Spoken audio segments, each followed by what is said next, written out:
उसको साथमा कामना सेवा विकास बैंक, प्रगतिको आधार कामना सेवासँगको कारोबार।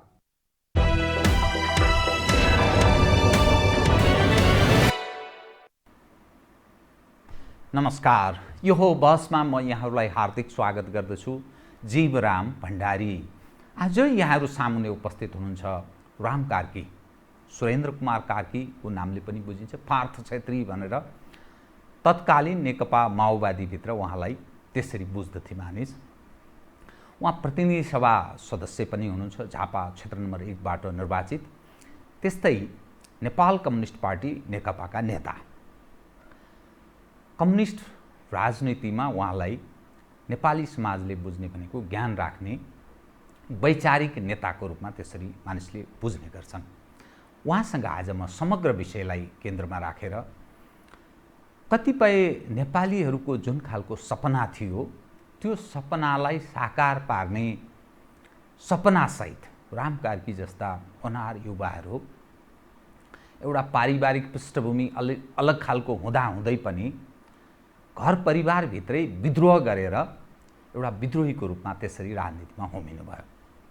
एकपछि अर्को जीवनका उतार चढाव, तर यहाँसम्म आइपुग्दा नेपालको राजनीति जुन ठाउँमा पदार्पण गरेको छ यसले राजनीतिक स्थायित्व र नेपालको कतिपय निरन्तरता उपर पनि मानिसहरू प्रश्न गर्न थालेका छन्।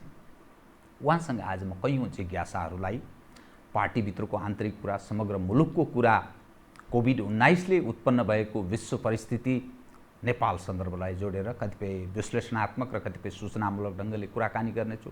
सर्वप्रथम म उहाँलाई स्वागत गर्छु। स्वागत छ यहाँलाई। धन्यवाद र श्रोताहरूलाई नमस्कार।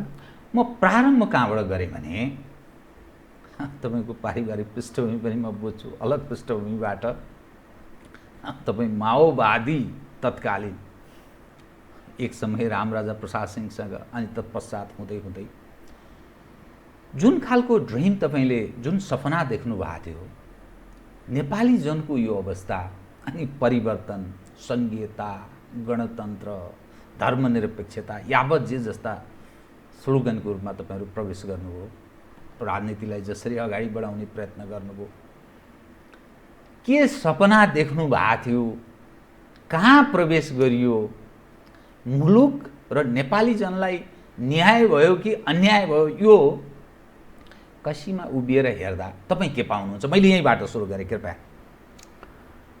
अब यो फिलोसफी र साइन्स दुवैलाई सपनाले डोर्याउँछ र सबै संसारका फिलोसफरहरू र सबै संसारका साइन्टिस्टहरू जसले ठुल्ठुलो आविष्कार अनुसन्धानमा लागे, ती मान्छेले अब पुग्यो, यति सपना मेरो पुरा भयो भनेको सुनिएको छैन। चाहे ती आइन्स्टाइन हुन्, चाहे मार्क्स हुन्, चाहे अरू हुन्, होइन, त उनीहरूको सपना त्यसरी पुरा हुँदैन। तर मुख्य कुरा के भने सपनाको पक्षमा सङ्घर्ष गरिरहनु। अहिले अब दुःखद कुरा के छ भन्दाखेरि अहिले नै सबै कुरा नेपाली जनतालाई चाहिएको छैन, तर नेपाली जनताको सपनाको पक्षमा लड्ने कोही त छ भन्ने जो एउटा भरोसा हो नि, त्यो भरोसा टुट्दै गएको स्थिति हुनाले यो अलिक दुःखद अहिले दृश्य देखा परेको छ। तर मानिसको त्यो धैर्य भन्छ नि, त्यो धैर्यको नि एउटा लिमिटेसन हुन्छ। त्यो धैर्यको बाँध टुट्यो भने केही नहुँदैन। त्यसले कहाँ कहाँ बगाउँछ, कता हान्छ, कसलाई सिद्ध्याउँछ, कहाँ प्रवेश हुन्छ पत्तो पाइँदैन। अर्थात् त्यसको परिणाम उप जनताले त्यति ख्याल गर्दैन। यो समग्र तस्बिर हेर्दा ठेगिने स्थिति छ त। मुख्य रूपमा पहिला जनताको असन्तुष्टिलाई चाहिँ राजनीतिक पार्टीहरूले एउटा बाँध बनाउँथे र त्यो बाँधबाट बगाउँथे, कुलो भनौँ न, त्यो कुलोमा बग्थ्यो त्यो पानी र त्यसले केही ऊर्जा पैदा हुन्थ्यो, केही परिवर्तन ल्याउँथ्यो। अब अहिले चाहिँ जनताको आक्रोशलाई, जनताको भावनालाई राजनीतिक पार्टीहरूले प्रतिनिधित्व गरिरहेको स्थिति छैन। अब कुनै पनि राजनीतिक पार्टी अहिले जति पनि एक्जिस्टिङ पार्टीहरू छन्, त त्यो पार्टीहरूले जनताको असन्तुष्टिहरूलाई प्रतिनिधित्व गर्लान्, एउटा बाँध बनाउलान्, त्यसलाई लिएर जालान्, त्यसलाई राजनीतिकरण गर्लान् भन्ने कुरा चाहिँ हराउँदै गएको स्थिति छ। त त्यसलाई सायद तपाईँले सङ्केत गर्न खोज्नुभयो होला। र कहिलेकाहीँ के हुन्छ त भन्दाखेरि अपोजिसन देखिँदैन, जस्तो अहिले प्रतिपक्ष छैन नेपालको राजनीतिमा, तर कहिलेकाहीँ अनुहारविहीन प्रतिपक्ष आइदिन्छ जसलाई तपाईँ चिन्नुहुन्न, आकस्मिक उदय हुन्छ, त्योसँग तपाईँको डिलिङ पनि हुँदैन। जस्तो हिजो राजतन्त्र भएको बेलामा काङ्ग्रेस कम्युनिस्ट पार्टीहरू थिए, स्वाभाविक रूपमा जनतासँग होइन तिनै काङ्ग्रेसका नेता कम्युनिस्टका नेताहरूसँग डिलिङ गरेर मतलब समाज अगाडि बढ्यो। तर अहिले कोसँग डिल गर्नुहुन्छ होइन? त त्यसो हुनाले स्वाभाविक रूपमा यस्तो घटना पनि इतिहासमा हुने गर्छ, र त्यसले एउटा नयाँ स्थिति पैदा गर्छ। जुन अवस्था नेपालको अहिलेको परिस्थिति छ, यसको पछाडिको मूल कारण सिस्टममा कुनै दोष छ कि अथवा नेतृत्वको अयोग्यताको उपज हो, या अरू कुनै एक्सटर्नल फ्याक्टर पनि हुनसक्छ कि, अथवा के को कारण हो? यस्तै कतिपय सिस्टमबाट संसार कुनै न कुनै ढङ्गले सम्बोधन योग्य अवस्थाबाट गुज्रेको छ। नेतृत्वको सवाल उप कतिपय प्रश्न उठ्न सक्छ सिस्टम उप, तथापि उनीहरूमा तुलनात्मक हामीभन्दा उनीहरू सबल अवस्थाबाट गुज्रेका छन्। अहिले अब यो कोरोना सङ्कटले त देखाइदियो कि विश्व व्यवस्था नै चरमरायो। त अमेरिका जस्तो शक्तिशाली देशको स्वास्थ्य प्रणाली भताभुङ्ग भयो। त यसले के देखायो त भन्दाखेरि अब पोस्ट कोरोना एउटा नयाँ विश्व व्यवस्था जरुरी छ। यो संसारभरि नै यो सङ्कट आएको छ, तर त्यो बाहनामा नेपाल पन्छिन मिल्दैन। यो विश्वव्यापी जस्तो भनौँ राजनीति विज्ञान र प्रकृति विज्ञानमा प्रकृति विज्ञानले चमत्कारिक विकासहरू गरेको छ, तर समाज विज्ञान पछाडि परेको छ। जसले त्यसलाई नियन्त्रण गर्नुपर्ने हो, अनुगमन गर्नुपर्ने हो, जसले मानव हितमा त्यसलाई प्रयोग गर्नुपर्ने हो नेचुरल साइन्सलाई, त त्यो समाज विज्ञान चाहिँ पछाडि परेको छ, त्यसले गभर्न गर्न सकिरहेका छैन। यो चाहिँ विश्वव्यापी एउटा ट्रेन्ड हो। तर नेपालमा फेरि आफ्नै विशिष्ट ढङ्गले अब यही बेलामा पनि कतिपय देशले म्यानेज गरेका छन्। जस्तो अहिले कोरोनाकै कुरालाई कयौँ देशले कन्टेन गरे, जस्तो जर्मनीले गर्यो, न्युजिल्यान्डले गर्यो। अब गर्दा गर्दै पनि सिङ्गापुर कोरिया नै पनि उदाहरण दिन फेरि के देखियो त भन्दा अब जर्मनीले गर्यो, तर त्यसैको दक्षिणमा इटली बर्बाद हुँदाखेरि त्यहाँबाट एउटा मास्क पनि पठाउन सकेन जर्मनीले। यो कस्तो मतलब विश्व बन्धुत्व हो, कस्तो यो अहिले ग्लोबलाइजेसन हो। अब ग्लोबल भयो संसार भन्थे, खै त ग्लोबल भएको। फेरि क्षेत्रीयतावाद, फेरि राष्ट्रवाद, फेरि इलाकावाद, र फेरि धर्मको आड लिने, जातिको आड लिने, संस्कृतिको आड लिने खालको स्थिति आइराखेको छ। त यसले के देखाउँछ त भन्दाखेरि आइडियोलोजिकल भ्याकुम मान्छे जातिलाई, मान्छे भन्ने जीवलाई अगाडि बढाउने, नेतृत्व गर्ने एउटा सिद्धान्तको चाहिँ ठुलो खडेरी परिरहेको छ भन्ने देखाउँछ। भनिन्छ, विगतदेखि भनिन्थ्यो 21औं सदी डेमोक्रेटहरूको हो अर्थात् डेमोक्रेसीको हो, जसलाई नेपालमा पछिल्लो समयमा उस समय प्रजातन्त्र भन्थे, अहिले लोकतन्त्र भन्न थालेका छन्।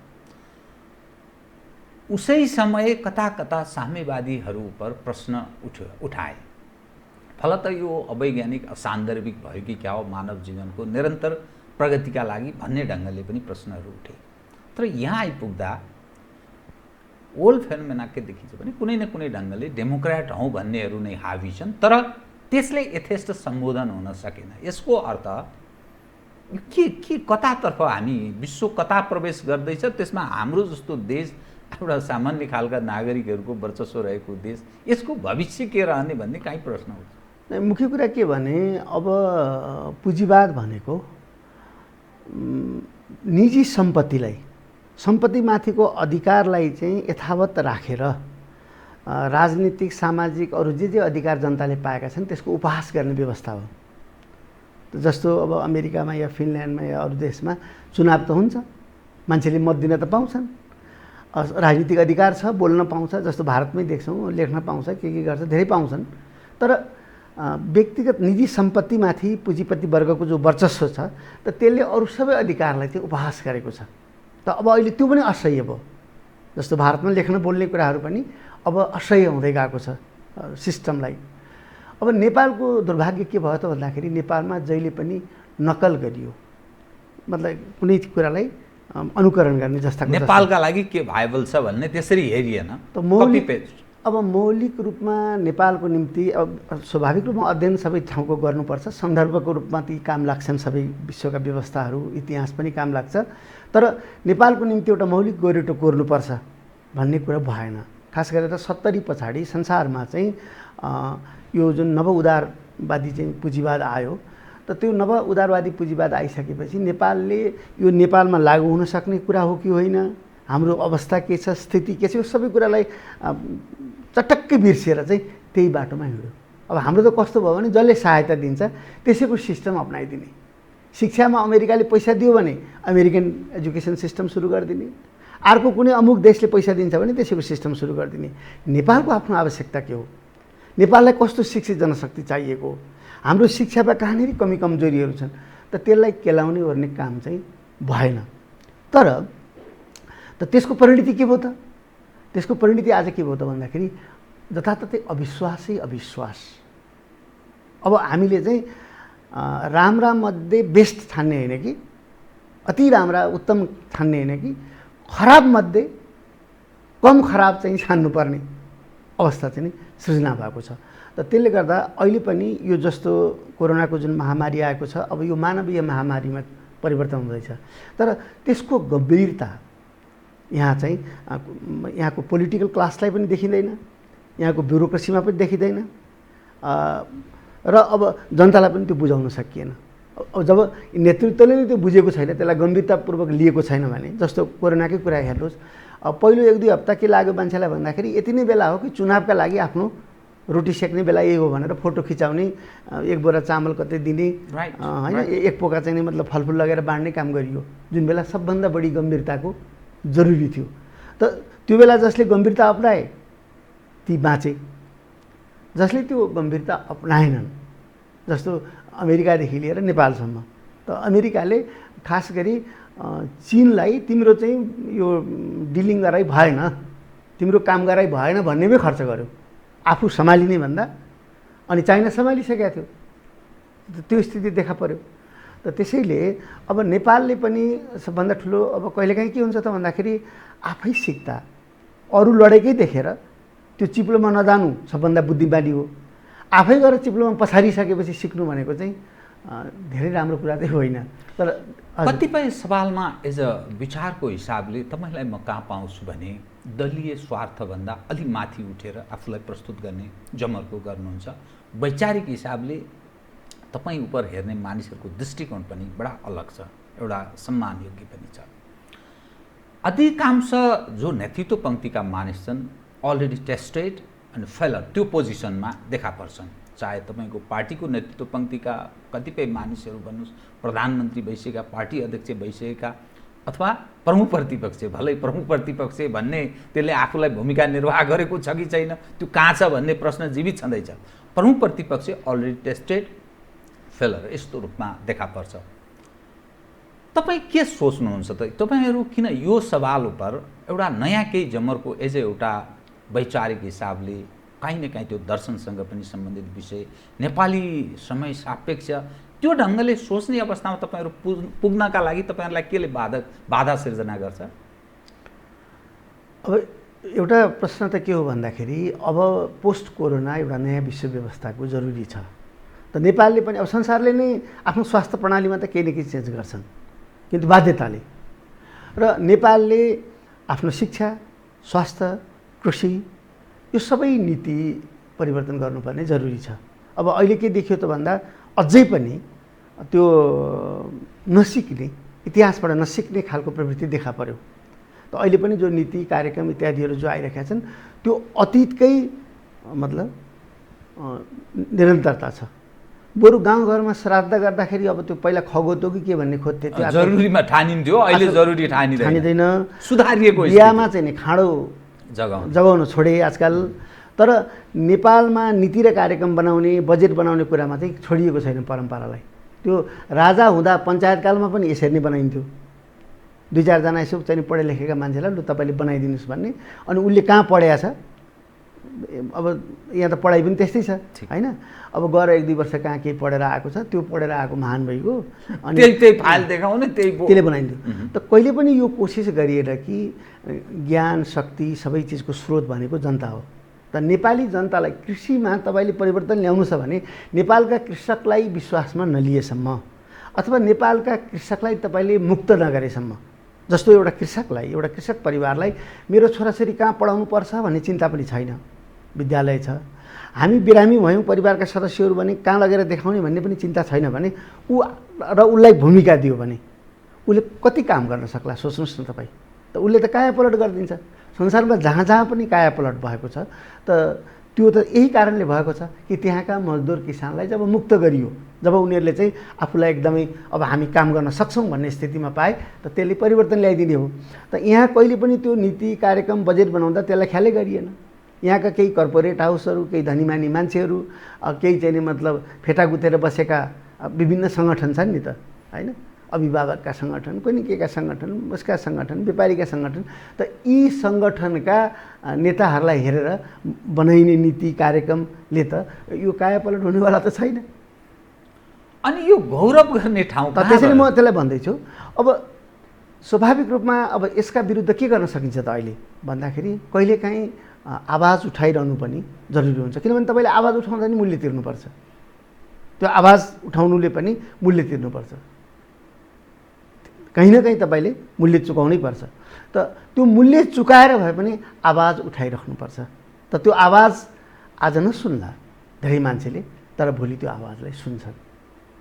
त यही कार्ल मार्क्स जसको मलामीमा 1 दर्जन मान्छे पनि थिएनन्, त आज त्यो पछि गएर विश्वव्यापी आन्दोलन बन्यो, संसारको ठुलो भागमा चाहिँ त्यो कायम भयो उसको मतलब व्यवस्था।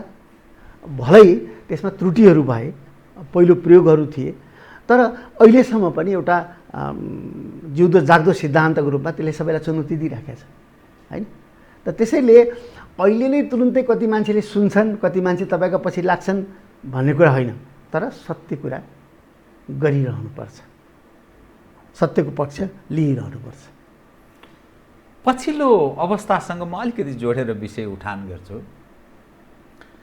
नेपाल कम्युनिस्ट पार्टी नेकपा, अब तपाईँहरू पुरानो कुरा गर्दा तत्कालीन माओवादी, एक पछि अर्को मूल मुद्दा तपाईँहरू 2-3वटा कुरालाई बढी उठान गर्नुहुन्थ्यो। एक राष्ट्रियताको मुद्दा अर्थात् देशभक्त हुनुपर्छ भन्ने एउटा भावना, त्यो जागृत गराउने, सम्प्रेषण गर्ने, सुसूचित गराउने प्रयत्न तपाईँ। दोस्रो, गरिब निरीह र निमुखा जनताका लागि हाम्रो राजनीति, हाम्रो समर्पण। यहाँसम्म आइपुग्दा त्यो काहीँ त्यस्तो देखा पर्दैन। हेर्दा हेर्दै भूमिको विषय यसरी ओभरग्राउन्ड भएर आयो, कालापानी, लिपुलेक, लिम्पियाधुरा, त्योदेखि बाहेक कयौँ सीमाहरूको विषय। यो आज आएको गणतन्त्र होइन नि, धेरै लामो समय 13-14 वर्ष हामीले व्यतीत गरिसक्यौँ। प्रजातन्त्र भनेको 30-31 वर्षमा प्रवेश गरिसक्यौँ, तर त्यो विषयलाई सम्बोधन भएन। जनताको जीवनस्तर हिजोको तुलनामा झन झन झन झन झन झन खस्कँदो छ, गरिब र धनी बिचको दूरी बढ्दैछ। त यो कहाँ तादात्म्य के, अब यो कता जाने, कहाँ प्रवेश गरेको, यसले त कस्तो देखाउँछ। म सञ्चारकर्मीको रूपमा भन्दा आदि आउनु पूर्वको यो ठुलो खतरनाक एउटा त्यस्तो अवस्थामा, त्यस्तो शून्यतामा हामी प्रवेश गर्दैछौँ। अब यसलाई म दुईटा अलग विषयमा भन्छु। अब एउटा कुरा माओवादी आन्दोलनको कुरा गरौँ त माओवादी आन्दोलन के भइदियो भने त्यो आन्दोलन नै हो जसले नेपालका सबै नागरिकहरूलाई त्यसको पक्ष या विपक्षमा उभिन बाध्य पार्यो। ठिक ठिक, होइन, हरेक मान्छे बाध्य भए। त्यही आन्दोलन हो जसले चाहिँ लाखौँ एकदमै उत्पीडित तल्लो तहका मान्छेहरूमा एउटा जागरण ल्याइदियो, जगाइदियो। तर के भइदियो दुर्भाग्य भन्दाखेरि त्यसका सेनापतिहरू एउटा खास बिन्दुमा आइपुगेपछि, एउटा व्यूहको अगाडि आइपुगेपछि सेनापति भागिदियो। अब सेनापति पलायन गरिसकेपछि त्यो सेनाको स्थिति के हुन्छ, त्यो सङ्घर्षको स्थिति के हुन्छ, वारिसै भएन क्या। माओवादी आन्दोलनले जसलाई पिँधबाट उठाएर राष्ट्रिय राजनीतिको माथि केन्द्रमा पुर्याइदियो, त ती मान्छेहरूले माओवादी आन्दोलनको म हुँ उत्तराधिकारी, म छु यसमा दायी, म छु रेस्पोन्सिबल भन्नै सकेनन्। अब कोही आफ्नै यसो मतलब बेटी बेकार, ज्वाइँ छोरी, भाइ भतिजा यसलाई च्याप्ने बनाउनेतिर लागे, कोही यो आन्दोलनै छोडेर भागे। त भइदियो के त भन्दाखेरि त्यत्रो ठुलो परिवर्तनको को सपना लिएर आएको आन्दोलन जसमा त्यत्रो ठुलो उत्सर्ग भयो होइन, 20,000 मान्छे मारिए, त त्यो आन्दोलन चाहिँ उत्तराधिकारीविहीन भयो, बेवारिस भयो। त त्यो बेवारिस हुँदैन थियो भने अब हिजो पञ्चायतकालमा 46 सालभन्दा अगाडि या 46 सालभन्दा पछाडि अपराध गर्ने मान्छेहरू यसरी छाती फुलाएर अहिले समाजमा देखा पर्दैनथे होइन। त त्यो एउटा उत्तराधिकारविहीन भयो। अब त्यो एउटा कुरा कृपा। अब अर्को पक्ष जुन जहाँसम्म भूगोल यो मिचमाचको सीमा मिचेको कुराहरू छ, त यसमा चाहिँ के हो त भन्दाखेरि नेपाल जस्तो देशले, दुईटा विराट मतलब विशाल देश छिमेकीहरू भएको देशले जहिले पनि ब्यालेन्सको कूटनीति गर्न खोज्छ, सन्तुलनमा आफ्नो कूटनीतिलाई चलाउन खोज्छ। तर अब एकातिर एकदमै शक्तिशाली भइदियो भने ढल्किन बाध्य हुन्छ। जस्तो अफिम युद्धभन्दा अगाडि नेपाल चीनतिर बढी ढल्किएको थियो। त पछिल्लो खास गरी त्यो फर्स्ट अफिम युद्ध चाहिँ 37-39 भएको थियो होइन। त त्यो बेलासम्म चाहिँ नेपालले के आशा गरिराखेको थियो भन्दाखेरि चीनको सहायता लिएर अङ्ग्रेजलाई रोक्ने अथवा भारतका जुन साना साना रजवाडाहरू थिए उनीहरूसँग एउटा मोर्चाबन्दी गरेर ब्रिटिसलाई छेक्न सकिन्छ भन्ने सोचाइ राखिराखेका थिए। अब एउटा रमाइलो कुरा के हुन्छ भने इतिहासमा कहिलेकाहीँ बहादुर तर आफ्नो र दुश्मनको शक्तिको राम्ररी मूल्याङ्कन नगर्ने सेनापतिको कारणले गर्दा नोक्सान बढी हुन्छ। कायर सेनापतिभन्दा कहिले चाहिँ बहादुर सेनापतिको जरुरी पर्छ, कहिलेकाहीँ चाहिँ धेरै बहादुर, धेरै जोखिम लिने, धेरै महत्त्वकाङ्क्षी सेनापतिको जरुरी पर्छ। समय बलवान हुँदो रहेछ। अब हेर्नुहोस् न, अब भन्नुहोस् त भीमसेन थापा या जङ्गबहादुर कसलाई चाहिँ शक्तिशाली भन्ने, कसलाई चाहिँ राम्रो मान्छे भन्ने त होइन। अब नेपालमा त हाम्रो इतिहासको पठन पाठन कसरी हुन्छ भने हामीले कहिले पनि आफ्ना पुर्खाको बारेमा सानो कुरै गर्दैनौँ। हामी यसरी पढेर आएका छौँ, हुर्केर आएका छौँ। जहाँ हाम्रो गल्ती भयो त्यो गल्ती पनि हाम्रो इतिहासमा लेखिएको छैन। जहाँ हाम्रो कमजोरीहरू भयो, हाम्रो पुर्खाहरूले कमजोरी गरे त्यो कुरा पनि छैन। किनभने अब पुर्खा भइसकेपछि कहाँ उहाँले गल्ती गर्ने, उहाँको त महिमामण्डित मात्रै गर्ने कुरा भयो। त होइन भने इतिहासको मूल्याङ्कन गर्दा अब जङ्गबहादुरको सम्झौताको नीतिले गर्दा, आत्मसमर्पणको नीतिले गर्दाखेरि नेपालको एउटा सानो भाग जे बस फर्केर आयो। अब बाँके बर्दिया कैलाली कञ्चन, अब भीमसेन थापाको बहादुरीको कारणले गर्दाखेरि ठुलो भाग गुमेर गयो होइन। अब त्यसको मूल्याङ्कन कसरी गर्ने त होइन। त भनेदेखि अब अहिले के छ त भन्दा म यसलाई के कन्क्लुड गरौँ भने ब्यालेन्सको राजनीति गर्छ, तर खास गरेर पहिलो अफिम युद्ध र दोस्रो अफिम युद्धमा पनि चिनियाहरूको पराजयपछि, चिनियाहरू एकदमै हारेपछि अब नेपाल के भयो त भन्दा बाध्य भएर चाहिँ त्यति बेला अङ्ग्रेज भारतको नजिक पुग्न पुग्यो र 1857मा भारतलाई त्यति बेलाको ब्रिटिसलाई रिजाएर नै केही भाग चाहिँ नयाँ मुलुक भन्ने केही भागहरू चाहिँ फर्काएर लिएर आयो होइन।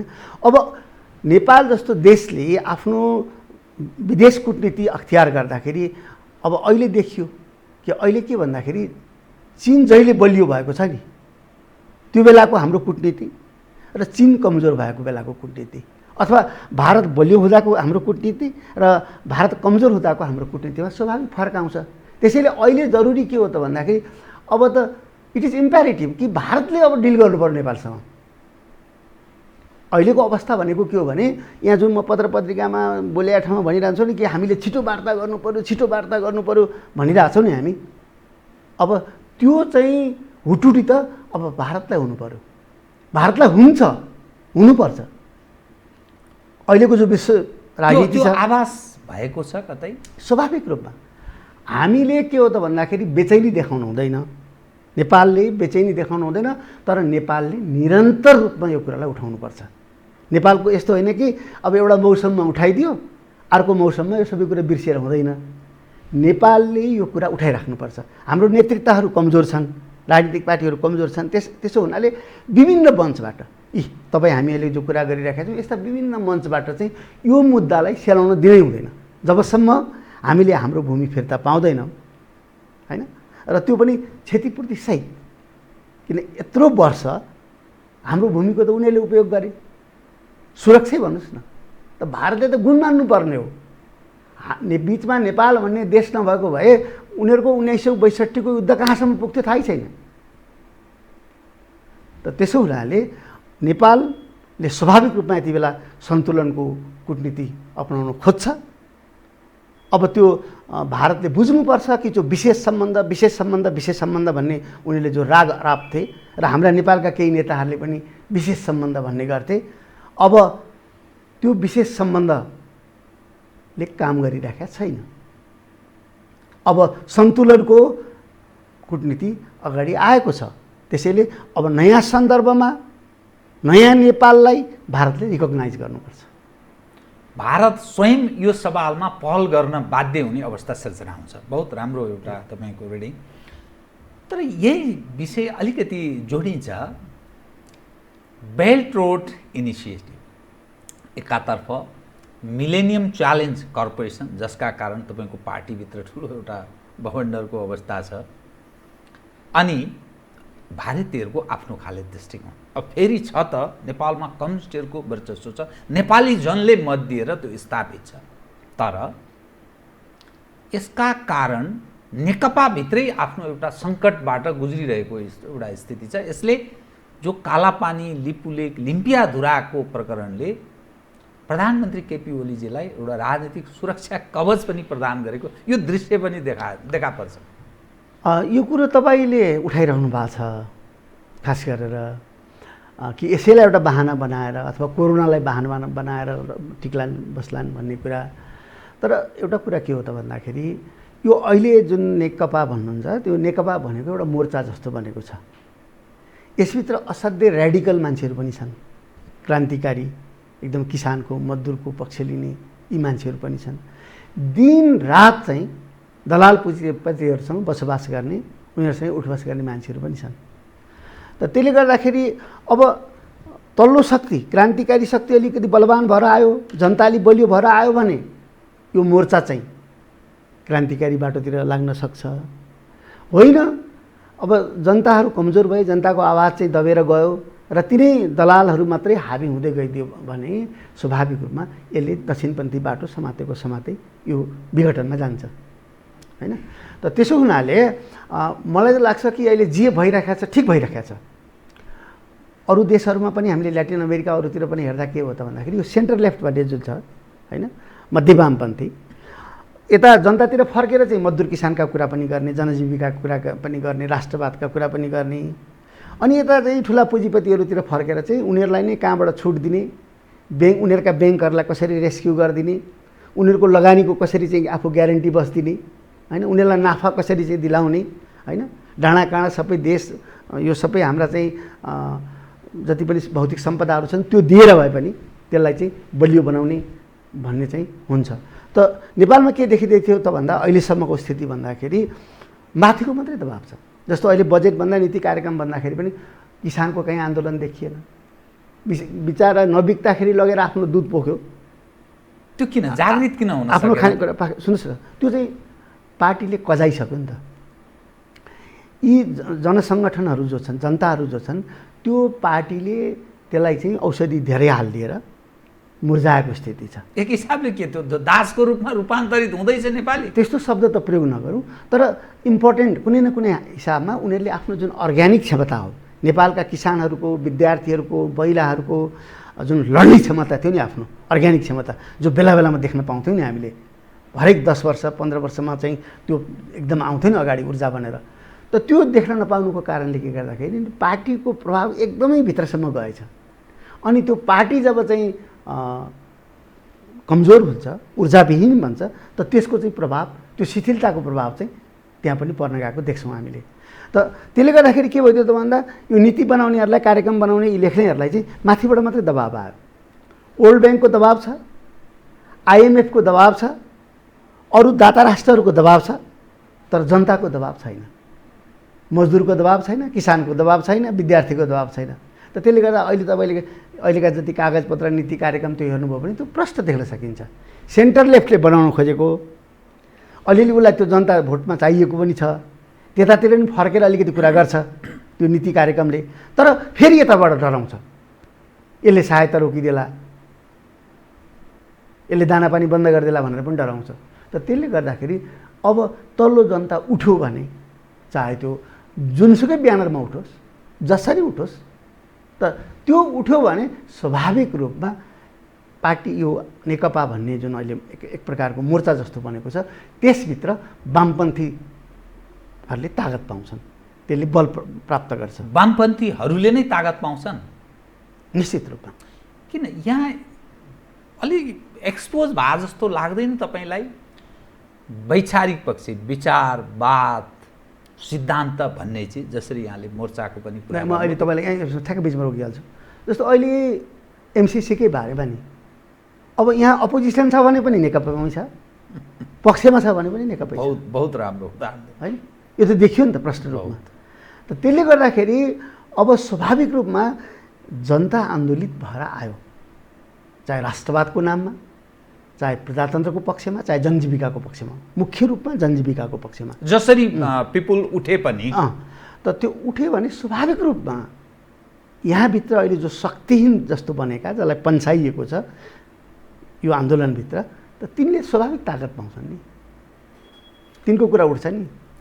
एक समय अथवा पञ्चायतकालकै पनि उदाहरण दिन सकिन्छ, जुन ढङ्गले तपाईँहरू मुभ गर्नुभयो, जसरी आन्दोलनमा होमिनुभयो, त्यो आकर्षणको सेन्टरको रूपमा तपाईँहरू जसरी स्थापित हुनुहुन्थ्यो, 62-63 आइपुग्दा पनि सङ्घीयता, लोकतन्त्र, गणतन्त्र, धर्मनिरपेक्षता यावत जो नारा थिए, त्यो जुन आकर्षणको रूपमा, आकर्षक एउटा नाराको रूपमा थियो, यहाँ आइपुग्दा तपाईँ कस्तो रूपमा पाउनुहुन्छ यो स्लोगनलाई, जसलाई तपाईँहरू कहीँ न कहीँ व्यवहारमा परिणत गरेको अर्थ मान्छे बुझ्छन्? ए सङ्घीयता भने यो रहेछ, गणतन्त्र, धर्मनिरपेक्षता भने यो रहेछ भनेर जसरी मान्छे बुझ्ने प्रयास गरिरहेछ नि, त्यो कस्तो पाउनुहुन्छ? अब एउटा त धर्मनिरपेक्षता त यहाँ लागू गर्नै सकिएन। अब के गरियो त भन्दा सबै धर्मलाई म समान रूपमा कदर गर्छु भन्नासाथ त्यहाँ गडबडी सुरु भइहाल्छ। किनभने सबै धर्मलाई म बराबर गर्छु भनेपछि त जुन धर्ममा भोट धेरै छ त्यतातिर बेसी ढल्कनै पर्छ। जस्तो म आफ्नो कन्स्टिट्युएन्सीमा जान्छु, जाँदाखेरि मैले सबै धर्मलाई माया गर्छु भनेपछि अब गुम्बा त थोरै छन्, गुम्बा हुनेवाला त, चर्च हुनेवाला त कम छन्, होइन? अब किराँतेश्वर महादेवको त एउटा मात्रै छ, तर अब हिन्दू भोट त धेरै छ। त भइसक्यो त स्वाभाविक मेरो ढल्काइ कता हुन्छ त भन्दाखेरि, त्यसैले यो भारत नेपालमा भएको धर्मनिरपेक्ष भनेको यो धर्मनिरपेक्ष होइन, बुझ्नुभयो त? पटक्कै होइन। अहिले पनि तपाईँ हेर्नुहोस् कि विवेकमाथि, विज्ञानमाथि कम्युनिस्ट पार्टीको शासन छ। अब गाउँ समाजमा गएर हेर्नुहुन्छ भनेदेखि तपाईँले स्कुल लाइब्रेरीहरूको सङ्ख्या भन्दाखेरि मन्दिरको सङ्ख्या बढिरहेछ। मान्छे त कायर भइराखेका छन्, डराइराखेका छन्, किनभने डरको बेलामा न हो ईश्वरको बढी चाहिँ निश्चय जरुरी पर्ने। निश्चय असहायहरूलाई नै हो, छटपट्टि हुनेलाई नि, होइन? जो भोज गरिराखेको छ, भतेर गरिराखेको छ, त्यसले त कहाँ देउता सम्झिन पाउँछ र, होइन? उहाँ बिरुवा चाहिँ मकैका बिरुवा राम्रो उम्रिएन भने अनि देउता सम्झिने, होइन? गाईले राम्रो दुध दिएन भने अनि सम्झने त किसानहरू छन् नि त। त त्यसो हुनाले अब मुख्य रूपमा हामीले जुन कुराहरू, जुन मुद्दाहरू उठाएका थियौँ, होइन, स्वाभाविक रूपमा कमी कमजोरीहरू हाम्राहरू पनि रहे होलान्, तर त्यो मान्छे जसले माओवादी आन्दोलनको कारणले त्यो परिवारमा परिवर्तन आएको छ, त्यसको सोचमा परिवर्तन आएको छ, त त्यो मान्छेलाई हामीले हाबी गराउनै सकेनौँ क्या, त्यो मान्छेलाई मुखर बनाउनै सकेनौँ। अहिले पनि हिजो राजाको बेसरी चाकरी गरेको, त्यसपछि काङ्ग्रेसको बेसरी चाकरी गरेको मान्छे चाहिँ यहाँ आएर ठुल्ठुला कुरा गर्छ, तपाईँकै टिभीमा पनि, अन्त पनि, होइन? तर जुन मान्छे माओवादी आन्दोलनको कारणले गर्दाखेरि उसले समाजमा चाहिँ एउटा अस्तित्व उसको बोध भयो, उसलाई मान्छेले चाहिँ मान्छेको रूपमा चाहिँ सम्मान गर्न थाले, त त्यो मान्छे त बिचरा अहिले बोल्न ठाउँमै छैन, बोल्ने ठाउँमा ल्याउनै सकिएन। किन सकिएन त भन्दा मैले सुरुमै भनिसकेँ, माओवादी आन्दोलन स्वयमै चाहिँ बेवारिस भयो क्या। अब एकदम व्यक्तिगत रूपमा भन्दा केही नेताहरू तपाईँले देखिरहनु भएको छ, उहाँहरू यही चुनावी राजनीति यता त्यता लटरपटर यस्तोमा लाग्नुभयो। त त्यो जुन ओज, जुन मूल्य, जुन मान्यता थियो, किनभने तपाईँले राम्रो बोल्नुभयो भने राम्रो श्रोता पाउनुहुन्छ, तपाईँले राम्रो किताब लेख्नुभयो भने राम्रा पाठकहरू पाउनुहुन्छ, तर तपाईँले राम्रो आचरण गर्नुभयो भने चाहिँ एउटा नयाँ संस्कृति जन्मन्छ, एउटा नयाँ सभ्यता जन्मन्छ। त हाम्रा नेताहरूले त्यो आचरण चाहिँ पैदा गर्न सकेन, त्यो आचरण देखाउन सकेनन्। बोल्छन्, अहिले पनि किताब तपाईँ उनीहरूको भाषण शासन सुन्नुहोस्, राम्रै कुरा बोलिरहेको हुन्छन्, किताब लेख्यो भने राम्रै लेख्छन्, होइन? कागजमा लेख्यो भने राम्रै लेख्छन्, त त्यसले त सभ्यता र संस्कृति त बन्दैन, त्यसले त पछि लाग्ने मान्छे त तयार गर्दैन। त त्यसो हुनाले मुख्य रूपमा माओवादी आन्दोलन कमजोर भएको कहाँनिर भन्दाखेरि त्यो माओवादी आन्दोलनको वारिस बन्नका निम्ति, त्यसको उत्तराधिकारी बन्नका निम्ति चाहिने जो आचरण हो, जो चरित्र हो, त त्यो चरित्र नभइसकेपछि म माओवादी आन्दोलनमा लागेका थिएँ भनेर पेन्सन कसैले दिनेवाला छैन। म अलि अलग ढङ्गले एउटा विषय, राजनीतिक नेतृत्व पङ्क्ति कि समाज सापेक्ष हुनुपर्छ या त्यसलाई पुरै बदल्ने त्यो क्षमता राख्नुपर्छ, यो दुईटा मान्यता कहीँ न कहीँ एडभोकेसी गरिन्छ। नेपाली समाजमा त्यो हिन्दूहरूको वर्चस्वको जो विषय बारम्बार उठ्ने गर्छ, निरपेक्ष भन्ने शब्द चयन यो के जरुरी थियो, के चिजले प्रेरित गर्यो, जो कतिपय एन्टी सोसियल एलिमेन्ट भन्ने जो असामाजिक भन्ने ढङ्गले पनि मानिस प्रस्तुत गर्छ, त्यो वास्तवमा नलेख्या भने हुन्थ्यो।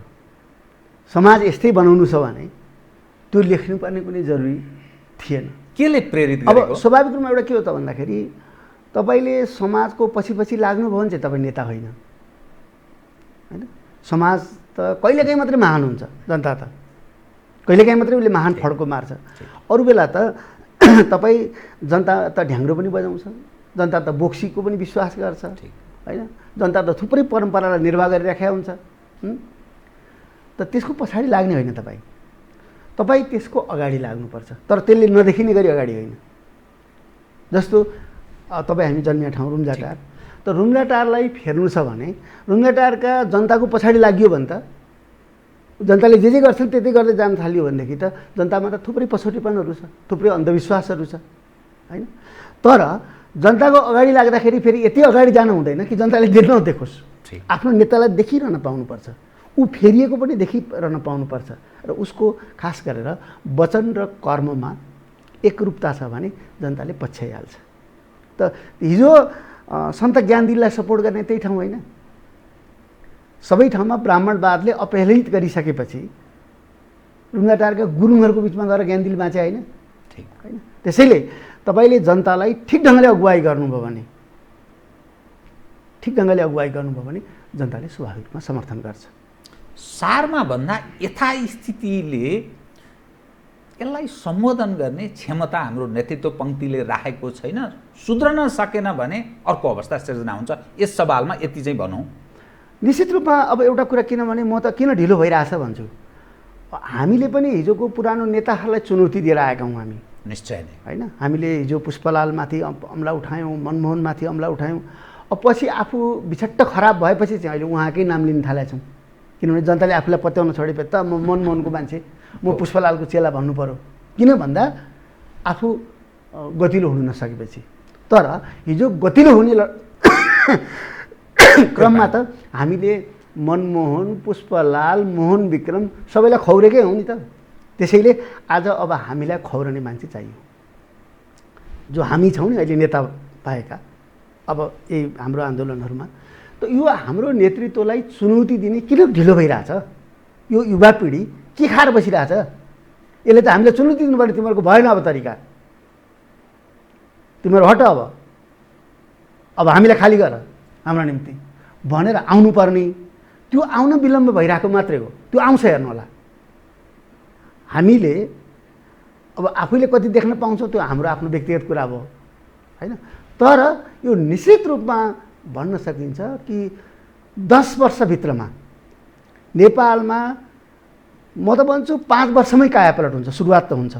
यो 5 वर्षभित्रमा नेपालमा त्यस्तो परिवर्तन भएन भने स्वाभाविक रूपमा नेपाली समाज चाहिँ ढुङ्गामा परिणत हुन्छ। बहुत बहुत राम्रो सन्देश दिने प्रयत्न। त्यसैले यो निश्चित रूपमा ठोकुवा साथ भन्न सकिन्छ कि 5 वर्षभित्रमै नेपालमा यो यहाँको राजनीतिक नेतृत्व, यहाँको प्रशासनिक नेतृत्व, यहाँको सिभिल सोसाइटी भन्नेको नेतृत्व चाहिँ नयाँ हातहरूमा, नयाँ मस्तिष्कमा आउनुपर्छ। त्यो आउँछ। म अलिकति परराष्ट्र मामिलामा पनि केन्द्रित रहेँ। नेपालको सन्दर्भको कुरा गर्दा पछिल्लो समयमा हामी काहीँ न काहीँ परराष्ट्र मामिलामा अलिकति लर्खरायौँ। भारतीयहरूको पनि कुनै न कुनै अविश्वासको अवस्था, चिनियाहरूको पनि कुनै न कुनै ढङ्गले अविश्वासको अवस्था। एकातर्फ मिलेनियम च्यालेन्ज कर्पोरेसनको विषय छ, अर्कोतर्फ बिहाराई उप हाम्रो हस्ताक्षर प्रतिबद्धता छ। भारतीयहरू यही अहिलेको पछिल्लै सवालमा पनि नेपालले कतिपय विषयमा जो जायज विषय छ हाम्रो, त्यो मुद्दालाई उनीहरू उत्तरसँग जोडेर हेर्ने प्रचारात्मक त्यो रूपमा उनीहरू प्रवेश गरिरहेछन्। तपाईँको दृष्टिकोणमा परराष्ट्र मामिलामा तपाईँ राम्रो जानकारी राख्ने एउटा योग्य व्यक्ति भएको नाताले पनि यो भएको के हो, कसरी बुझ्नुपर्ने हुन्छ? अब एउटा कुरा त भारतको जो शैली छ, तौर तरिका छ, त्यो चाहिँ अब कुनै पनि कुरालाई राष्ट्रवादलाई उन्मादको रूपमा लिन्छन् उनीहरू। त उनीहरूको राष्ट्रवादको बुझाइ जो छ त्यो चाहिँ उन्मादको रूपमा छ। अब कस्तो देश होला भन्नुहोस् न, कोरोना सुरु भयो, महामारी आउँदैछ, अब जनता कर्फ्यू भनिदिए मोदीले एक दिन, अनि राति चाहिँ झ्याली पिटेर मिठाई बाँडेर अँगाला मारेर मिठाई बाँडाबाँड गरे। त्यो कति सङ्क्रमित भयो होला भन्नुहोस् न, होइन? त्यस्तो खालको स्थिति छ भारतको। त आज पनि म बिहान हेर्दै थिएँ, मैले केही हिन्दू अब अथवा इन्डियन पेपरहरू हेरेँ, त्यसमा अब अहिले इन्डियाको टिभी हेरिसक्नु छैन, चिनको विरोध गरेको गरेछ। अब आज मैले चिनिया चाहिँ चाइना डेली हेरेँ, सिन्वा हेरेँ, त्यहाँ केही भारतको कुरै छैन, म्याच्योर छ, होइन? भारतको कुरै गरेको छैन उसले। त त्यसले गर्दाखेरि अब हाम्रो कुरा के हो त भन्दाखेरि, हामीले बिआरआई कुरा गर्दाखेरि पनि वास्तवमा बिआरआई हाम्रो माया ल्याउन लागेको होइन। नेपालीहरूले के बुझ्नु पर्यो भन्दाखेरि, चिनले कनेक्टिभिटी भनिदियो, हामीले पनि कनेक्टिभिटी भन्ने मुद्दा लगाइदिउँ। हाम्रो प्रथम मुद्दा कनेक्टिभिटी होइन। त चिनले जो बाटो बनाउँछ त त्यो बाटो नेपालीलाई हेरेर बनाउने हो। आफ्नो निश्चय नै। अरे बाबा, मुस्ताङबाट बनाउँदैछ, त्यहाँ 15-20 हजार मान्छे बस्छन् हाम्रा। त्यो 15-20 हजार मान्छेको लागि आएको हो त चिनले बाटो बनाउने हो त होइन नि? उसले त भारत, बङ्गलादेश, होइन, त यत्रो जो जनसङ्ख्या छ, अरबौँ जनसङ्ख्या, त्यसको लागि बनाएको उसले त्यो बाटो। त्यसले गर्दा मैले पहिला सुरुदेखि के भनेको छु भने, हामीलाई चिनले क्षतिपूर्ति दिनुपर्छ। जब हाम्रो हिमालको बाटो हुँदै उनीहरू बाटो बनाउने हुन् भनेदेखि हाम्रो कहीँ ठाउँमा एउटा ठुलो हरित जोन बनाइदिउँ, हामीलाई ठुलो एउटा चाहिँ पार्क बनाइदिउँ, नेसनल पार्क बनाइदियोस् चिनले हाम्रो अरू कुनै भागमा। त त्यो कुरा एउटा गर्नुपर्छ। र बिआरआईको, अब बिआरआईको बारेमा अब मुखले इन्डियाले विरोध गरेको छ, तर वास्तवमा इन्डिया पनि बिआरआईमा छ। किनभने बिआरआईलाई अगाडि बढाउने जुन ब्याङ्क छ, ब्याङ्क यिनीहरूले स्थापना गरेका छन्, त्यसमा ठुलो पैसा चाहिँ भारतले लगानी गरेका छ। त त्यसैले त्यो भारत र चिनको सिमानामा यिनीहरूले यसो लाप्पा खेले, सिपाहीहरू कुस्ती खेले भनेर हामी धेरै त्यसबाट गाइडेड हुनुपर्ने जरुरी छैन। उनीहरू ठुलो बिजनेसमा इन्गेज छन्। सिक्किम र लद्दाखको तपाईँ घटनालाई हजुर केही समय पहिले दोक्लामको पनि अब लडाइँमा त किसानका छोरा मर्ने न निश्चय। त त्यसले गर्दाखेरि सत्तामा बस्ने मान्छेहरूलाई त थुप्रै गोटी चाले हुन्छन्। त त्यसले गर्दाखेरि हामीले के बुझ्नु पर्यो भन्दाखेरि, हाम्रा कोही पनि मामा होइनन्, दुवै छिमेकी हुन्, मामा होइनन्। एकदम हामी स्पष्ट हुनुपर्छ। त त्यसले गर्दा बिआरआईमा पनि हाम्रो स्पष्ट नीति हुनुपर्छ। बिआरआईमा हामीले सही गरिसकेका छौँ। अब हामीले त्यसलाई चाहिँ अगाडि बढ्ने क्रममा नेपालले कसरी लाभान्वित हुन्छ त? अब चिनिया गाडी गुडेर गयो, चाहिँ इन्डियनहरूले त्यो किनेर खाए, बङ्गलादेशले किनेर खाए, हामीले तमासा हेर्ने हो त होइन। हामी कसरी लाभान्वित हुने, हामीले कसरी कम्प्लिमेन्ट गर्ने त्यो नीतिलाई, त्यो बारेमा हामीले सोच्नुपर्छ। त्यस्तै यो जुन अमेरिकी जो नीति आएको छ, रणनीति आएको छ, त त्यसको बारेमा पनि हाम्रो स्पष्ट नीति आउनुपर्छ। र अरू पनि क्षेत्रीय गठबन्धनहरू जो बनिरहेका छन्, बिमस्टेक छ, सार्क छ, अरू छ, त त्यसको बारेमा हाम्रो धारणा, एउटा परिपक्व धारणा अगाडि आउनुपर्छ। हामी बेसरी अल्मलिएको कुरा ठिकै हो। तपाईँ चाहिँ कहाँ पाउनुहुन्छ यस सवालमा इन्डो पेसिफिक स्ट्राटेजी अन्तर्गतको एमसिसी, जसो यसो हुँदाखेरि चिनियाहरू अलि एग्रेसिभ हुने, हामी अप्ठ्यारो पर्छौँ भन्ने एउटा दृष्टिकोण, अर्को त्यसले तपाईँको पार्टीभित्रको समस्या छ, नेपाली जनमत फेरि अर्को ढङ्गको होइन। मुख्य कुरा के भन्दाखेरि, विदेशबाट सहायता ल्याएर यो जग्गा सुन्दर हुन्छ भने यो नारा अहिले पनि लाउँदैछ, यस्ता मान्छे पनि बिकिरहेछन् क्या। दुर्भाग्यको हाम्रो देशको दुर्भाग्य। त हामीले आफ्नो चाहिँ विकास रणनीति बनाएर त्यो विकास रणनीति अनुसार अनि कसैको सहायता लिने कि नलिने हाम्रो शर्त बहुत त्यो पोजिसनमा हामी जानुपर्छ। अब एउटाले एउटा ल्याइदिन्छ, ल्याइसकेपछि हारालुट चाहिँ त्यो भएपछि यहाँ विकास हुन्छ भन्छन्। त यो काङ्ग्रेसले जवाफ दिनु पर्दैन, आफू कहाँ पुगिसक्यो? त मैले जहिले पनि भन्छु, अब काङ्ग्रेस त नेपालको राजनीतिमा मार्गदर्शक मण्डलमा पुगेको छ क्या। त भारतमा एउटा प्रयोग गर्छ नि सधैँ, लालकृष्ण आडवाणी, मुरली मनोहर जोशीलाई चाहिँ मार्गदर्शक मण्डलमा लगेर फ्याँकिदियो क्या उसले, मोदीले। पाका पुराना मानिसहरू यिनीहरूको कुनै न कुनै केही काम छैन क्या, त्यो डस्टबिन हो, बसिरहेको हेर, त्यो वास्तवमा डस्टबिन हो होइन। त त्यस्तै त अहिले पनि त्यही कुरा गरिरहेछन् कि त्यो विदेशी सहायता आएपछि यहाँ विकास हुन्छ, नत्र हाम्रो चाहिँ ट्रान्समिसन लाइनै बन्दैन। मूल मुद्दा नै काङ्ग्रेस त्यही बनाइरहेको। त त्यसैले मुख्य कुरा के हो त भन्दाखेरि, हाम्रो आफ्नो विकास रणनीति हुनुपर्छ। त्यो बिआरआईले पनि हाम्रो कायापलट गर्नेवाला छैन, त्यो एमसिसीले पनि गर्नेवाला छैन। हाम्रो आफ्नो विकास रणनीति हुनु पऱ्यो नि त, स्ट्राटेजी हुनु पऱ्यो नि त। कि आगामी 50 वर्ष हामी कसरी जान्छौँ, त त्यो कुरा विश्वको अगाडि देखाइदिनु पऱ्यो हामीले। कुनै त्यस्तो छेउछानक केही तपाईँ पाउनुहुन्छ?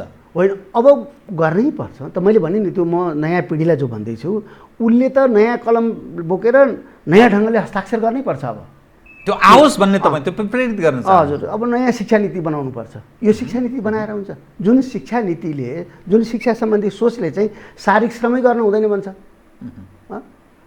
भात खाऊ भाँडा नमाज भन्छ, टोइलेट जाऊ त्यो सफा नगर बाथरुम भन्छ। त त्यस्तो शिक्षा त बदल्नु पऱ्यो नि त। अर्को कुरो, हाम्रो शिक्षाले कुनै न कुनै रूपमा यो जुन जातीय छ नि विभाजन, त्यसलाई जस्टिफाई गर्छ। पञ्चतन्त्रको कथा ल्याएर, सियाल र बुवासोको कथा भनेर, बाघ र कुनीको कथा भनेर भयो भने त्यसलाई जस्टिफाई गर्छ, मान्छेलाई दिग्भ्रमित गरिरहेको त त्यसो हुनाले यो शिक्षा फेर्नै पर्छ, यो स्वास्थ्य प्रणाली फेर्नै पर्छ। अहिले देखियो नि त गर्लाङ गुरुङ ढलेको।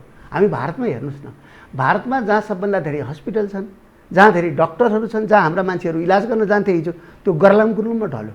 गुडगाउँ किन नगएको, अहिले वेदान्त किन नगएका मान्छेहरू, अपोलो किन नगएको, किन एपोलोले बचाउन सकेन?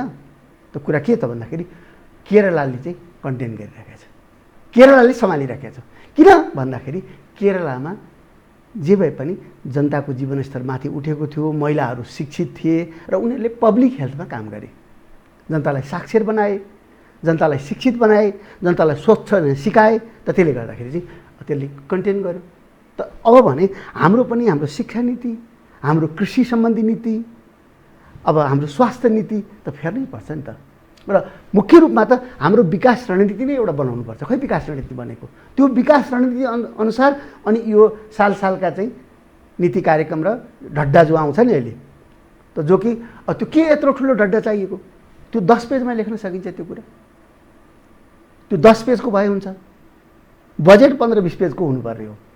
त त्यो पञ्चायत कालदेखिको जो एउटा फर्मेट थेगेकै छ, घन्टौँ घन्टा वाचन गरेको छ, भुत्लो भाङकै त्यो फर्मेट छ नि जुन अझ हुँदाहुँदै हिजो राजा महाराजाले जे बोल्थे त्यही चाहिँ नि बोल्न पनि थालिसकेका थिए। मेरै पुर्खाको पाखुराले चाहिँ यो देश आर्जेको भन्नु थाल्यो थियो। त्यसले गर्दाखेरि जनताको आलोचना भएपछि त्यहाँ त अलिक सच्याए, तर त्यो फर्मेट चाहिँ अब किन त्यसको विरोध गर्ने कोही छैन। अब हिजोको पञ्चले पनि विरोध गर्न भएन, किन उनीहरूकै फर्मेटमा छ। काङ्ग्रेसले गर्नै भएन, किनभने त्यो फर्मेटमा यो नवपुँजीवाद हाल्ने उयो नवउदारवाद हाल्ने भनेपछि अब वामपन्थीहरूले जो अलिकति विरोध गर्न खोजे होइन, त कमसेकम चाहिँ बचत चाहिँ संरक्षण होस्, किसानको जो बचत छ त्यो संरक्षण होस्, कृषिको संरक्षण होस् भन्ने खालको जो आवाजहरू उठेको थियो होइन। र शिक्षामा एउटा परिवर्तन गरौँ भन्ने सोचेको थियो। अब अहिले हेर्नुहोस् त सबै सरकारी स्कुलहरू चाहिँ क्वारेन्टाइन, अनि निजी स्कुलहरूले पढाइरहेका छन् अनलाइनमा। भनेपछि त अब गरिबका छोराछोरी चाहिँ ढुङ्गामाटै खेलेर हुर्काने भए, अनि यहाँ सम्रान्तहरू जसले एफोर्ड गर्न सक्छ त्यसका छोराछोरीले पढ्ने भए अनलाइनमा। बहुत राम्रो। तपाईँसँग म अब कार्यक्रमको ठिक अन्त्यमा आएँ। 2 विषयको चाहिँ यहाँले अलिक खुलेर बताइदिनु भयो भने अलिक दर्शकलाई पनि त्यो सहज हुन्छ। सत्ता पक्ष र प्रतिपक्ष दुवैको भूमिका वामपन्थीले निर्वाह गरेका छन्। अरू देखा परेन, एउटा दुःखद पक्षको पनि उजागर यहाँले गरिदिनु भयो। जुन अवस्थामा नेपालको राजनीति छ र एमसिसीका कारण नेपाल कम्युनिस्ट पार्टी नेकपा ठ्याक्कै विभाजनको सङ्घारमा प्रवेश गरेको जस्तो त्यस्तो देखा पर्थ्यो, र भोलिका दिनमा त्यो फेरि ओभरग्राउन्ड भएर कुन रूपमा आउँछ त्यो हेर्ने र पर्खने दिन हाम्रा बाँकी छँदैछ। तपाईँ आफूलाई एमसिसीको सवालमा कहाँ पाउनुहुन्छ? 1 नम्बर 2, कोभिड-19ले जो संसार जुन तबाह भएको अवस्था छ, नेपाल त त्योभन्दा झन् यसकारण अप्ठ्यारो अवस्थामा छ। रेमिटेन्सले चलेको छ, 50औं लाख मानिस विदेशमा छन्, भारतमै कयौँ लाखौँ लाख मानिस नेपालीहरू जो भारतमा छन् ती फर्कने क्रममा छन्।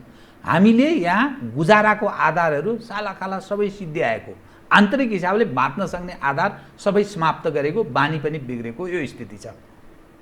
यो दुईटा पक्षलाई तपाईँ के भन्नुहुन्छ? म यो दुईटा पक्षको एकदम संक्षिप्तमा सबै पक्षमा के भन्नेवाला छु भने माथिल्लो जुन समितिहरू छन्, चाहे सचिवालय भनौँ पार्टीहरूको नि, त त्यसले एउटा मस्यौदा बनाओस्, 2टा मत राखोस्। जस्तो एमसिसीको पक्षमा उनीहरूको आफ्नो मत, एमसिसी अहिले लागू गर्न हुँदैन भन्ने मत, त त्यो हाम्रो कार्यकर्ता बिचमा पठाइदिउँ, तलसम्म छलफल गर्न दिउँ। त त्यसपछि कार्यकर्ताको जे सुझाव आउँछ त्यसअनुसार निर्णय गरौँ। ल जन्मसङ्ग्रह अलिकति चाहिँ हामी धनी सम्पन्न भएको भए जन्मसङ्ग्रह गराइदिए हुन्थ्यो, किनभने टिक गरिदिएपछि सक्यो कि कता लाग्ने भन्ने कुरा। अब होइन भने स्वाभाविक रूपमा मेरो भनाइ के हो भने यस्ता प्रकारको सहायताले मैले भनिसकेँ परोक्ष रूपमा, प्रत्यक्ष रूपमा नै अहिले म भन्दैछु कि यस प्रकारको सहायताले नेपाल उँभो लाग्ने भए उहिले पञ्चायतकालमै लाग्नुपर्ने, यसले लाग्दैन। त्यो अमेरिकी सहायताले नेपाल चाहिँ एकदम हत्तै चाहिँ माथि जाने भन्ने होइन। त पहिला महाकाली सन्धि गर्दा नि त्यही भनियो, अरू सन्धि गर्दा नि त्यही भनियो, सम्झौता गर्दा त्यही भनियो, खै त फल पाएको नेपालले। त त्यो जस्टिफाई हुनु पऱ्यो नि। तर लाजै नमानी नेपाली जनताले बुझ्दैन जस्तो गरेर अब एमसिसीमा सही गरेपछि सबै पैसा आउँछ, नत्र खै कहाँ लगानी छ, कहाँ हुन्छ, पैसा छैन भन्छन्। नेपाली जनता नजागेसम्म, यसले आफ्नो रगत पसिना चाहिँ नबगाएसम्म कसरी नेपाल अगाडि बढ्न सक्छ? त्यो चाहिँ ठाउँ खोज न। नेपाली जो आज 20औं लाख हाम्रा मान्छे फर्किँदैछन्, त त्यसलाई चाहिँ भूमिका प्रदान गर न, त्यसलाई चाहिँ काम गर्ने ठाउँ देऊ न। त मेरो भनाइ त के थियो भन्दाखेरि हामीले जस्तो भारतमै पनि हामीले हेर्नु होला ग्रेफ भन्ने एउटा छ हैन, त्यो बोर्डर रोड अर्गनाइजेसन, त्यसले बाटो बनाउँछ। त हाम्रो पनि कमसेकम 50,000 मान्छे युवाहरूलाई राखेर एउटा सुरु गरौँ, त्यसको नाम केही दिउँ हैन, केही शान्ति बाहिनी भनौँ अथवा कन्स्ट्रक्सन आर्मी भनौँ अथवा स्यापर सेल भनौँ, केही भनौँ, र त्यस्तो सुरु गरौँ 50,000 मान्छे लिएर। त्यसमा यता सेनाको इन्जिनियरिङ विभागका मान्छे पनि पठाइदिउँ, किनभने त्यसले डिसिप्लिन पनि ल्याउँछ, अनुशासन पनि ल्याउँछ, सबै कुरा ल्याउँछ। अब सशस्त्रका पनि केही मान्छेहरू पठाइदिउँ हैन। सेनाको सङ्ख्या घटाउँ, घटे जस्तो हुन्छ तर त्यहाँ त बढ्छ फेरि, किनभने त्यहाँ त लड्न सक्ने मान्छे हुन्छन् आइपर्दाखेरि। त त्यो 50,000बाट सुरु गरिदिउँ। त कोही बाटोमा लगाइदिउँ, कोही कृषिमा लगाइदिउँ, ठुल्ठुला फार्महरू बनाऊँ, कोही जडीबुटीको खेतीमा लगाइदिउँ। त त्यो खालको चाहिँ निश्चयका साथ अगाडि बढ्यो भने नेपाल अगाडि बढ्छ। नत्र भने यो एमसिसी ल्याएर के ल्याएर केही हुँदैन। किनभने अब प्रश्न छ कि एमसिसी चाहिँ त्यहाँको रक्षा मन्त्रालयसँग अनुबन्धित छ हैन, र फेरि कुनै पनि देशले, कुनै पनि बुद्धि भएका मान्छेले त्यो कुनै पनि कार्यनीति गर्दा, मतलब सामान्य कार्यनीति पुरा गर्दा उसको रणनीतिलाई बिर्सन्छ र? त यो तपाईँहरूको जो टिभी छ यसको रणनीति छ र न आज मलाई बोलाउनु भयो? निश्चय निश्चय। नत्र जलपाइगुडीलाई बोलाउँदै हिँड्नु थियो होला, किन राम कार्कीलाई आज बोलाउनु पऱ्यो यहाँ हैन? त त्यसो हुनाले स्वाभाविक रूपमा तपाईँको त रणनीतिभित्र छ क्या यो हो भन्ने टिभीलाई कसरी लैजान खोज्नु भएको छ तपाईँले रणनीतिक रूपमा। त्यसकारण तपाईँले ट्याक्टिस गर्नुहुन्छ, भोलि कसलाई बोलाउने, अब भरे बसेर ट्याक्टिस बनाउनुहुन्छ। त अब अमेरिकाको चाहिँ ट्याक्टिस मात्रै हो अरे, रणनीति छैन अरे, त्यस्तो पनि हुन्छ। त त्यसले गर्दाखेरि यस्ता चिजहरूमा लोभिनै हुँदैन हामीले, किनभने हामी बेकार फस्छौँ, गडबडीमा फस्छौँ। त यो सबै क्षेत्रीय र अन्तर्राष्ट्रिय रूपमा जो गुटहरू बन्छ, त नेपाल अहिले यति बेला यस्तो सजिलो अवस्थामा छौँ कि हामी, किनभने हिजो ब्रिटिस इन्डिया मात्रै बलियो थियो, चाइना कहाँ कमजोर अवस्थामा थियो, त्यसको मुकाबलै हुँदैन थियो। त अहिले कमसेकम सन्तुलनको कूटनीति गर्न सक्ने ठाउँमा छौँ हामी, त्यो अवसर हामीलाई मिलेको छ। त यति बेला बुद्धि पुर्याउनु पर्छ। बहुत धन्यवाद। केही विषय उठान गर्न चाहन्थे, समयले यतिसम्म मात्रै साथ दियो, कार्यक्रममा आइदिनु, बहुत धन्यवाद छ यहाँलाई। यो तपाईँहरूको चाहिँ टेलिभिजन मार्फत आदरणीय जो श्रोताहरू जो हेरिरहनु भएको छ, उहाँहरू सबै दर्शकहरू, यहाँहरूलाई मेरो चाहिँ हार्दिक नमस्कार। आदरणीय दर्शकबृन्द, उहाँ हुनुहुन्थ्यो राम कार्की, पार्थ छेत्री, सुरेन्द्र कुमार कार्की, झापा 1बाट निर्वाचित प्रतिनिधि सभा सदस्य तथा नेपाल कम्युनिस्ट पार्टी नेकपाका नेता। लगायत मेरो सम्पूर्ण युनिटलाई कार्यक्रमबाट बिदा दिनुहोस् र यो हो टेलिभिजन, हेर्दै रहनुहोला। नमस्कार।